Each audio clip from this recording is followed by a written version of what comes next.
Good evening and welcome to the 2025 Minnetonka High School graduation ceremony. I'd like to extend a special welcome to our friends, families, and guests of this amazing class of 2025. Seniors, tonight is your night, and I'm honored to address you for the final time.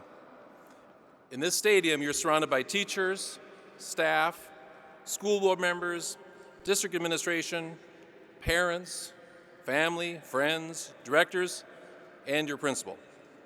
All of us are here for one reason, that is to celebrate and honor you. Class of 2025, for many, including me, these past few weeks have been filled with so many emotions. But at this moment, as I watched you walk in and now seated, I look at you with such pride. Believe it or not, this is my second high school graduation this week. The first one was several days ago when I watched my own daughter walk across the stage to receive her high school diploma. So I've actually been thinking about this graduation year for some time, about 18 years in fact. And what I hope it would mean for her, as well as now for you, is you get ready to begin your journey after Minnetonka High School. To the parents and families, I understand the emotions you're feeling. Looking back with nostalgia to the first day of kindergarten, while also looking forward from this moment with hope and wonder for all yet to come. Seniors, please be kind and patient with your parents and family. This is a big time. They need to create all the photo boards to honor all of your experiences and pausing and sharing all of those memories, so please be patient. For tonight, and thinking about my message for you, I'd like to share, both as a father and as a principal, some wisdom that has been shared with me. First, a disclaimer that anyone in my family can attest to that I have an issue. They may say several, but I have one, a tendency to watch the final few minutes of certain movies with some overwhelming and alarming frequency. Everything from Finding Dory, when Dory asks Hank to do something crazy as they fly off a cliff in their semi-truck and free the fish. It was such a great moment for the fish. To the final song of Don't Forget Me in Breakfast Club. For tonight, I'll go with my top two. Here's the ending quote. Life moves pretty fast. If you don't stop and look around once in a while, you could miss it. This quote was from, anyone? Of course, Ferris Bueller. Work with me now. This fall, I was reminded of this movie when a teacher used the word unhurried as she described a student approach to connecting with others. Unhurried, moving, acting, or taking place without haste or urgency. Now, a side note, some of you have mastered this very well as it relates to school submissions or finishing tests in the testing center. Since the time of the Ferris quote, we have added so many ways, mostly around technology, that have hurried life and minimized the importance of pausing, looking around, and up at each other.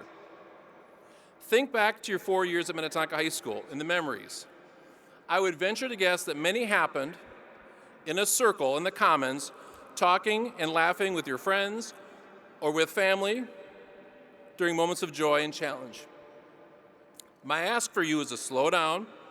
Next time you see somebody, continue to pause when you ask them how they're doing. Pause when somebody's telling you their story and build that connection. Find time to be unhurried in your connections, or as Ferris says, you'll miss out. I've learned over time the biggest gift that you have for others is your time. Make the time, make the connections, be unhurried. Good, unhurried relationships keep us happier and healthier. My second piece of wisdom is to continue to be the person that demonstrates kindness and empathy. And if I've ever talked about this movie, I'm of course referring to the movie Wonder in the final minutes when young Augie, the main character in 6th grade, states as he receives a standing ovation for an award. He says, "Be kind, for everyone is fighting a hard battle. And if you really want to see what people are, all you have to do is look." I have watched this scene countless times, and that message gets me every time. Over the years, I have witnessed you demonstrate kindness and empathy to each other. Just simple human decency to all you show, whether it be raising money for local charities, creating and sustaining a food shelf on campus, your daily interactions that are positive and kind, saying thank you at the end of class, I'm sorry, mentoring our newest skippers. You've created so many clubs during your time, cheering people on stage with their talents. And tonight you see the tremendous talent of this school by all the musical acts and speakers, and celebrating each other through so many different activities. Over the years, parents and families have attended many conferences, parent-teacher conferences. And I can attest as a dad, we all hope to hear about our children that they are kind and respectful to all. Graduation is an academic celebration, and I look at all of your accomplishments these past 4 years, outlined in numerous official documents that are notable and impressive. But there is an entire segment of information that's not reflected on your transcript or regalia that matters more, and that's who you are as a person. The traits of kindness and empathy define who you are as a person and will outlast anything on paper. In life, you can be both successful and kind because you are. Each year in graduation is near or on my dad's birthday, and tomorrow, my dad, Chuck, would have been 86. So to answer the perennial senior showcase question of, if you could have lunch or dinner with any person, dead or alive, who would it be? I do know my answer. It would be my dad. There's no final movie reference here, just lots of clips in my head of my memories. My final piece of wisdom is something I witnessed in my dad. He was serious about the work he did, and I watch in awe of what he accomplished and how he did it. He imparted in me the importance of simple, hard work. Critical to my success, he would share, is you need to show up, and preferably on time, as there is no hub pass or 1 minute till first hour. Show initiative, pay attention to details, and be serious about what you do. Over the years, I believe you've learned that anything successful that you've done or created that has endured has taken time and sacrifice. Few games are won without significant practice. Lines at a play executed with spectacular hilarity take hours of practice. I found that there rarely is this perfect work-life balance, rather the integration between the two, as accomplishing your goals takes time, and the long way is the shortcut.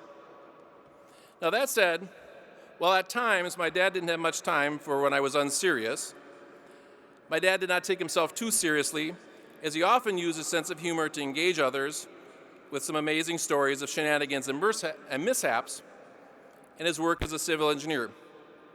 Whether it be the time after he forgot to engage the parking brake on a hill that his truck rolled down the hill, crashed into the Stillwater prison, creating quite the excitement. Falling down a manhole, or simply as a dad, leaving behind in his dresser, in a hermetically sealed envelope, my one disciplinary referral from high school for insubordination from my high school principal, for my own children to find after he had passed. In sum, he would say, show up and do the work and have fun while you're doing it. Now, before I drop the mic, class of 2025, after tonight, you will never be around the same people in this exact same configuration again. Pause for a moment right now. Think of one of those people who has supported you during good and difficult times, cared for you, cheered you on to this moment tonight. Make some eye contact with them or let them know your gratitude. See, some of you are doing it right now. Thank you. Make some eye contact with them and let them know your gratitude. Seniors, you are at the final minutes of your own high school movie. What scenes will you remember? What will you rewatch, rewind, and reminisce about in the years ahead? 10-year reunion, 20, or in 2075 at your 50th reunion. As the credits roll in your movie, and as we watch you walk across the stage, you are leaving one community and on the brink of establishing a new community in the months ahead. As you reflect, remember to choose people around you who help bring out the best in you, who push you to do more, help you make good choices. Seniors, each of you deserve to be around people who treat you with kindness, that are unhurried in their time, that cheer you on as you find your path. I have to say, I want to end my remarks with simply gratitude. Each year in the days that follow graduation or when you leave, there's a pretty significant hole in the school with your absence. That's certainly been felt this week. For me, seniors, you have been the highlight of my work. I am very proud of you. I will miss you. You are the reason why I love my work as principal, and for that I say thank you for that gift. Class of 2025, we need your leadership, implemented with curiosity and creativity, coupled with your kindness and empathy toward others. I cannot wait to see what you do. Now, with quality realer than life, the Jumbotron, which is now up to 88K quality, awaits your smile as you walk across the stage in style. I cannot wait to congratulate you and thank you. Seniors, I wish you health, success, and many laughs, and of course, happiness. Well done, class of 2025.